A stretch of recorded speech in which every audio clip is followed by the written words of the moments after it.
Welcome to Latte with a Lawyer, a podcast dedicated to bringing you the stories of some of America's most successful lawyers, figuring out what makes them tick, how they creatively solve problems, and how others aspiring to be them can follow in their footsteps. Okay, folks, welcome to another episode of Latte with a Lawyer. I'm your host, Jonathan Brickman. And this afternoon, we have a great guest, Susan Young from Get in Front Communications. Nice to have you, Susan. Thank you, Jonathan. Pleasure. And did I say that correctly? Or Get in Front Introductions? I already screwed up, didn't I? Nope, you were right. Get in Front Communications. Get in Front Communications. Okay, good. Well, listen, welcome to the show. And just my first question, standard question is with Latte with a Lawyer, even though I know you're not a lawyer, what's your morning beverage of choice to get started? Always a cup of just regular old-fashioned coffee. Okay, good. Nothing special, just straight up black coffee? Milk and a little sweet and low, but no Starbucks. I don't need any of the I don't even like Dunkin' Donuts. I'm like, I'd be happy with 7-Eleven coffee, just a good cup of coffee. That's it.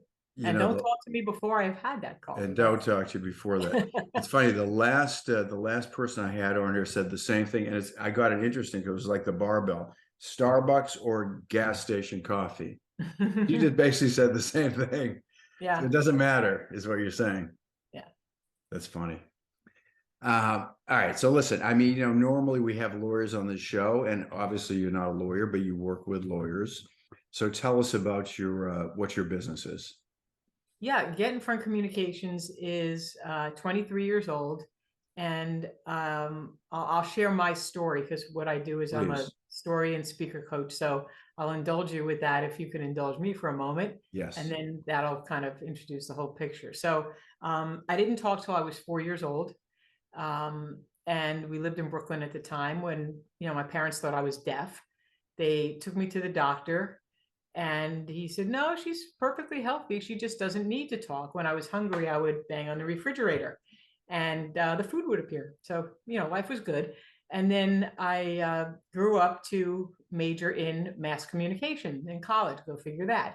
And I found the campus radio station and was just really hooked.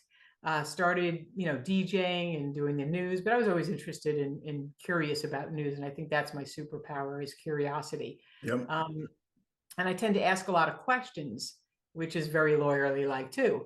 So I go on to graduate and was on the radio every day for 10 years as a news reporter and an on-air anchor, interviewed everyone from homeless people to presidents, and won a bunch of awards along the way.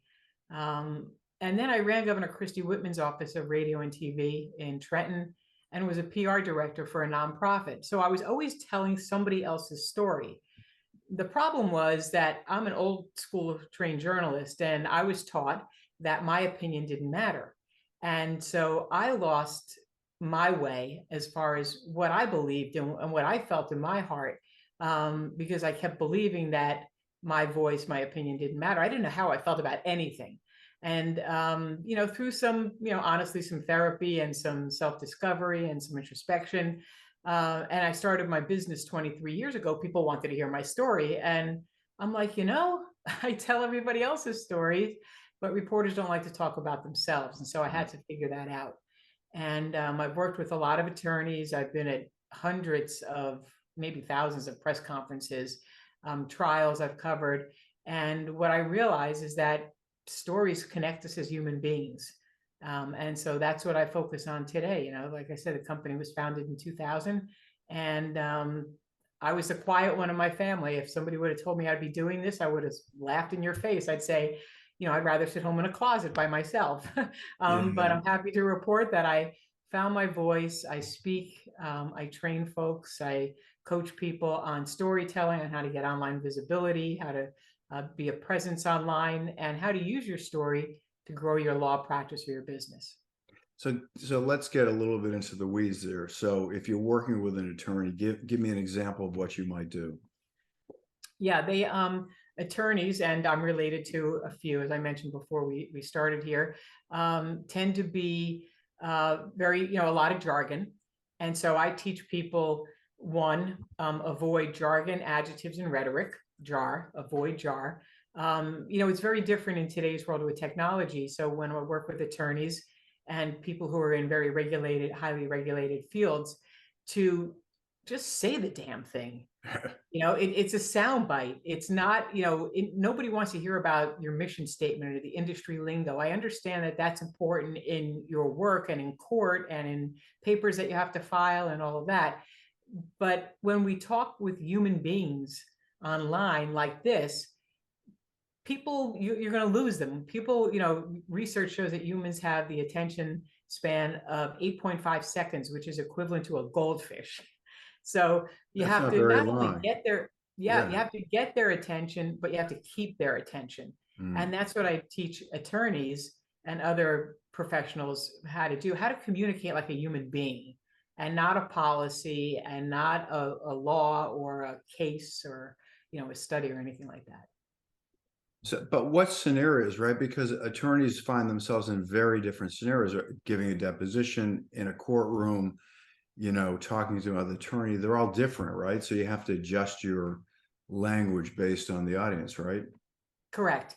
Yeah. And I teach them also to, the media training, because I was in news, how to use the body language and the gestures and the facial expressions so that you can be known as the expert in your field and position yourself with that credibility so that you're, the respect and the perception is up here. And you get what I call free press and free publicity. So it really is important, in those kind of scenarios to simplify and be really just clear and concise and compelling, both with your body language, with your words, with your vocal vitality, which is where the radio part comes in, and just sound real. And lawyers are smart; they know their stuff, but often it's hard to communicate it in simple words that will connect with people and be heartfelt. Yeah. Well, I listen, that resonates with me. I've always believed in simplicity. I just got off the phone with someone, like, to me, because I have so many thoughts in my head and competing, and I look at websites, you don't understand what they are, is take complex things and boil them down to the simplest terms.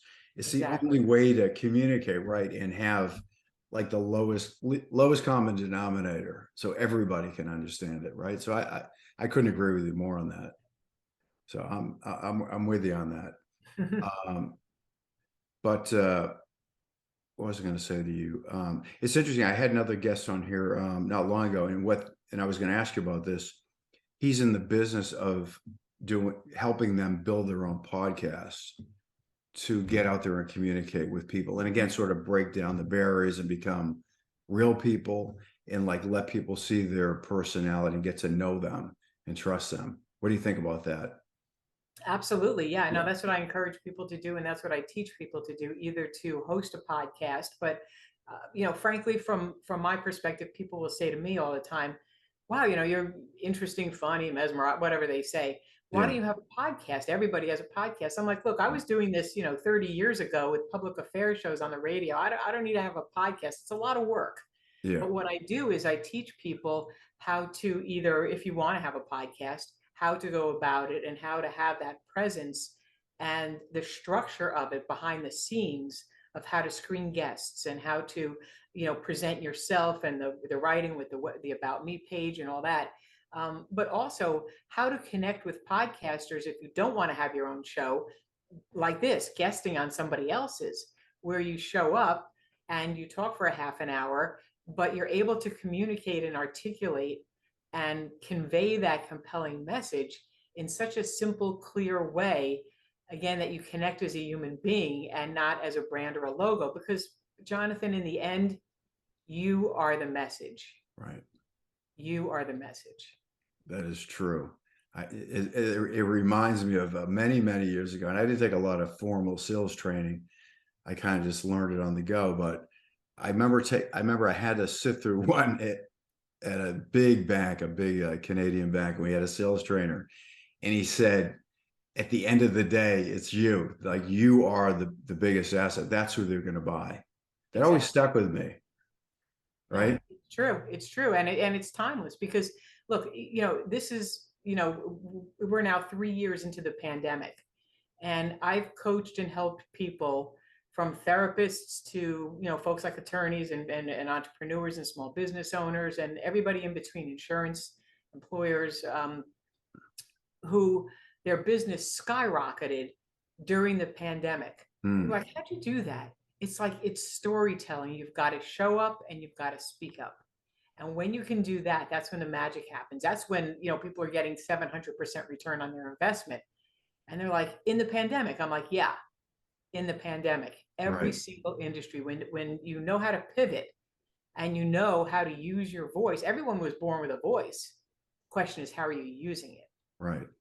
But I mean, that's a bit, I'm going to push back a little bit on that, because I mean, that's a bit of a cliche. Everyone has to be a storyteller, but that's not so easy, right? For people to tell stories. So how do you help them? And what does that really mean? Yeah, it's, everybody has a story. That's the key. It's just that most people don't recognize it. It's usually right under your nose, but you're so close to your own story that you don't see it or recognize it, or as a viable, as a good story to share with people. And how does it connect to your business? And that's where my insatiable curiosity comes in. And so what I do is, and people find it magical, I'll talk to somebody for like a half an hour or an hour on the phone or a Zoom meeting like this, on the computer. And invariably, if they have what they think is their story, we'll pull out just by simply asking questions and using deep listening skills and tying together the theme of what happened when they started, where were they born, and where they went to school, and just different experiences that they have. And I ask them different questions, and in the end, we have the introduction. In fact, I use templates. It's like Mad Libs when you were a kid, fill in the adjective and the noun and the verb in grandma's house and the smelly shoe or whatever it was, and it works. And people are like, "How did you do that?" And I think that's my curiosity. And I always say, I'm going to pull the details out of you, and I promise it's not going to hurt. It's going to be fun. And you'll feel so relieved. There was a guy, actually a lawyer in California, who helps immigrants. And he cried on the phone, on our Zoom meeting, when I said, "You know what, Ray, that's not your story. Your story is this." And he was literally in tears. It was really touching and really incredible to see. But are they using, so I mean, a lot of lawyers, right, particularly plaintiff attorneys, personal injury, they tell a story, right, when they do their commercial, their TV advertisement. Are you helping them to craft those? No, it's not about advertising. It's all about the publicity and how they share their story. How do you connect with somebody else as a human being? Ads are all marketing. But give me like a real, like clear example of what it is. Like, again, I'm a lawyer and I want to employ you to help me tell my story. What does that mean? What does that mean in practical terms? It means that we talk about you as a human being and not as a brand. But how do I use that though? So you get to hear my story. How do I use it? You can use it when you introduce yourself. Like I told my story when you said, "Tell me about yourself." Sure. Your 30-second elevator pitch is one thing. What's 1 or 2 lines or 30 seconds? But what happens when somebody says, "Tell me about yourself," or "How'd you get here?" And your head explodes because you don't know what to include and what to leave out. So it's really helpful with networking, whether it's online or in person at conferences. It's also used with your About Me page so that it's not equivalent to a sleeping pill, so that it's interesting and that people say, "Wow, I really want to find out more." All we're doing is piquing their interest, making people curious so that you become known. And so those are just a couple of the ways that I help people share their story. And also, a lot of attorneys speak at conferences and at meetings and trade shows and stuff. And they are just, again, equivalent to a sleeping pill. But it's very dry. It's, slides that are packed with text that there's no personality, there's no engagement. And so I teach them how to become better speakers and presenters to engage their audience and understand how adults learn. And then you can convert them during your speech. Give me one simple example that you would tell somebody to be better. Because you're right, everyone fills a PowerPoint with tons of text. But I mean, just give me one tidbit, like one thing that everybody should do to be better. To be a better speaker, Yeah. like in person. Yeah. Don't depend on the technology. If your technology craps out, it's all you. And again, you are the message. So the slides shouldn't be, you reading off the slide, because you could just, who wants to hear that? People come to see you. They want you to be successful. They don't want to be bored to tears. So the slide could be maybe like I say, if you're the best kept secret, it's time to let the cat out of the bag. Let's get you publicity. Let's get you out there. Let's get people knowing and talking about you. Let's create that buzz. So on my slide is a picture, literally, of a cat in a bag. Don't be the best kept secret. And then I engage people. I ask people, how about you? Are you the best kept secret? And they're shaking their heads. Yeah. Yeah. You want to let the cat out of the bag? Yeah. Yeah. Want to become known? Yeah. And so we get them saying yes right from the beginning. And so I'm trained in neuro-linguistic programming, in NLP, which is a fascinating form of interpersonal communication and building rapport with people, reading body language. So it's, I teach people how to use NLP from the stage. Excellent. Good. All right. So just if somebody wanted to engage with you, like, give me an example of, is there any kind of focus in your practice, like or the area that you would focus on with somebody if they wanted to engage with you?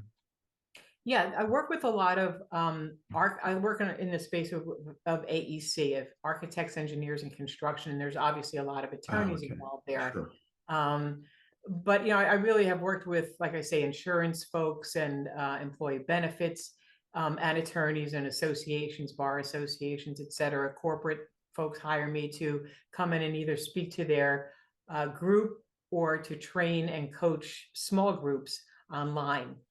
So that they have the people skills and the soft skills that aren't taught in law school or in universities, engineers. They say, oh, I don't have the personality for that. I'm like, you do, you just don't know it yet, and we're going to pull it out. So it's just fun to see people evolve and grow and transform in those areas. That's funny. I'll tell you a funny story. I remember several years ago, somebody that I had worked with invited me to do a little bit of sales training. And it was at one of those kind of conferences, right, for engineers and architects. And I said, are you okay if I'm a little bit, I provide a little bit of color to the presentation? No, that'll be great. It'll be fine. And so I did. And I prepared this presentation. And part of it was showing, have you ever seen the Jerky Boys? Any of those clips? No. If you're from New York and New Jersey, I mean, you have to look it up. But anyway, they're really off color and they're a little racy, the things. But I use that as like my initial, I literally play like a little clip from it.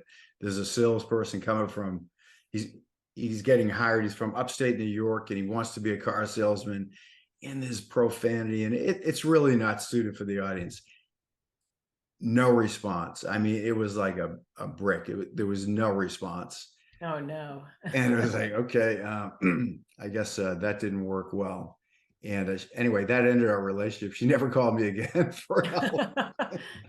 Yeah. So I guess I didn't do a good job reading the audience and conveying that, but so it's interesting that happens to be like the domain that you work with, because, to your point, a lot of these industries, they're not very creative and they're not relaxed in the way they communicate. It's very technical. And to bring out that sort of natural conversational style, to me, would be like paramount for them. And people aren't used to that. They're not comfortable with that. Yeah, they're very I'm glad you said that, and it's true. And I'm laughing at your the clip that you're talking about. I've got to look it up. I can't believe I'm not. My wife still yells at me to this day because I did that.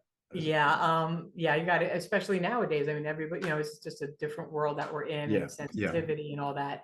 But I think it's really important that when we talk with the AEC folks that, they're so proficient in technology and they're very, very well educated. They've invested a lot in their university work and all, and a lot of them are, very well respected in their project management and all the construction work and the engineering.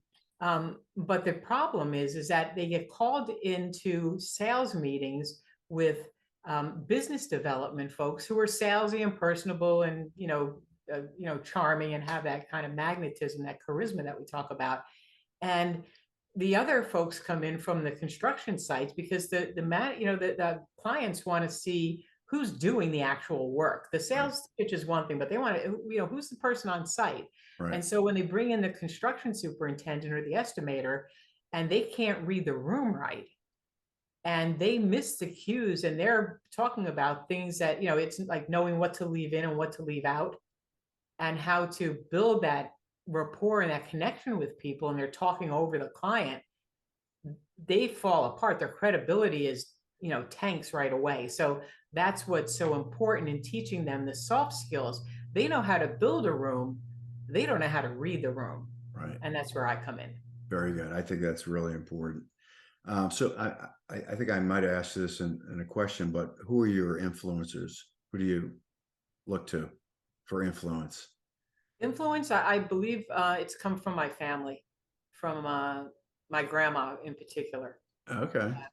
She Why? was born in 1899 in Brooklyn, and she lived to be 95 years old. And she wasn't well educated, but she was very, very wise. And when I gave the eulogy at her funeral, I said, these 5 words summed up the core. We called her Mama. She was a great storyteller, by the way. These 5 words summed up the core of her life. What can I give you? And no matter how old she was or where she lived, she always greeted people at the door with those 5 words. What can I give you? And you have to understand, Jonathan, that she didn't have a lot of money or diamonds or bank account. She gave of herself, and that is far more important than anything else. And so I always remember to show up in conversations as, what can I give you? How can I be of service? How can I help? And come from that angle. And it's made a huge impression on me. That's terrific. So she's living through you. That's great. Yeah. Yeah, that's excellent. My grandfather came from Poland, and he again, he wasn't really formally educated, but again, to your point, he's very wise, and he had an expression that I use a lot with people. He always said it takes 100 years to get to know somebody. Wow. Think about that, right? Yep. Really nice. Yeah, I think that, back in Brooklyn and back in the day, they didn't call it emotional intelligence. They called it street smarts. Right. That's right. And that's what my grandma had, and my grandfather too. They just knew people, and people felt that they connected with them. Yeah. Where'd your family come from? Immigrate from? My grandfather came over to Ellis Island from London, and we still have family there. And then the rest of the family were Poland and Russia. Okay, excellent, very good. Yeah, and Brooklyn. and Brooklyn. Yeah. I'm a Bostonian, so we're natural enemies. Oh. But I'm now in the melting pot of South Florida, so we get a little bit of everybody down here. Yep. With warm weather. All right, Kate. Well, listen, this has been really interesting. I mean, I can see where you would be a very valuable resource for any professional that wants to be better at storytelling. I mean, lawyers are all about storytelling, particularly if they have to get in front of a jury and tell the story. It's always about that. So just final words that you want to leave with the audience about you, your firm, and the best way to connect. Yeah, I would say, be proactive. The conversation is going on whether you're there or not.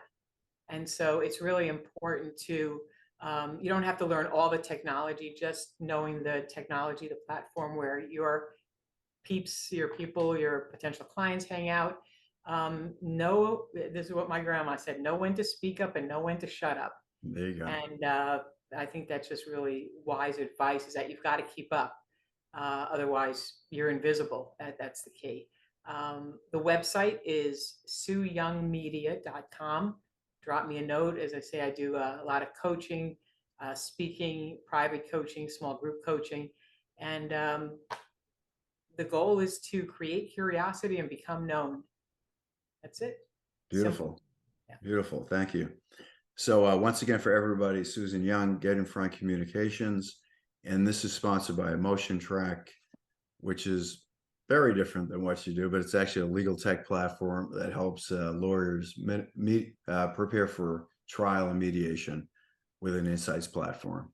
Anyway, real pleasure. It was nice to meet you and spend time with you. Thank you, Susan. Thank you, Jonathan. You bet.